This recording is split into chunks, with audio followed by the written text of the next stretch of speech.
So now we get to recruiting, which has been just ridiculously good, and the additions are coming. So after the last time we talked to you, Denver Harris, the great cornerback, he signed.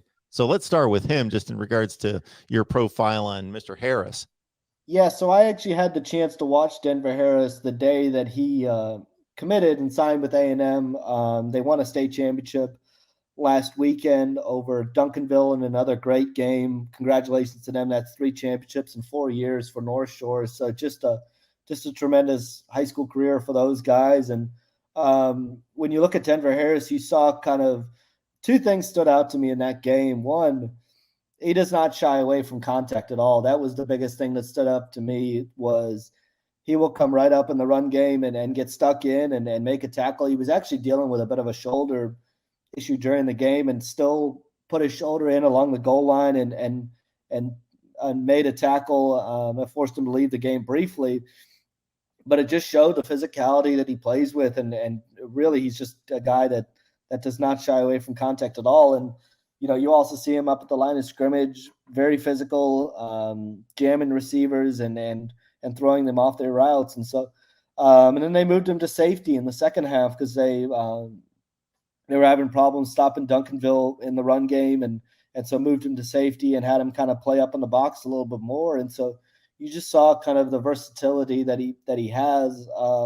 Obviously, he's got a tremendous amount of speed, and it's a great pickup for A&M. He's a guy that can come in and probably contribute right away. He's an early enrollee, so he'll have the chance to go through the spring. And for A&M, it's an important addition on a couple of fronts.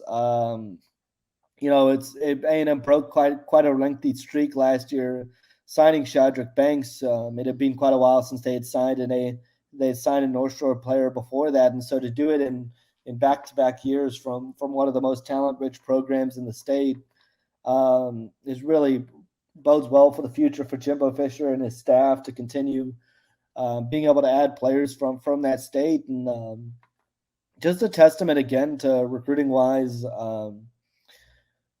That there's a lot of times when A&M didn't look like they were in the picture in this recruitment, and they were kind of on the periphery again, as we've talked about before, with Alabama, LSU, and Texas all generating quite a bit of buzz. But over the last month or two ahead of signing day, A&M was able to get him on campus, was able to kind of get momentum when it mattered, and get his signature at the right time. Denver Harris. If he comes through based on his recruiting rankings, we're talking about top 20 player nationally, regardless of position. Yeah. Number 3 cornerback, number 5 player in the state of Texas, 6'1", good size for a corner, 180. I'm sure he'll add a few pounds. Again, North Shore High School, Houston, Texas, with 38 offers. Could have gone anywhere. That kind of player.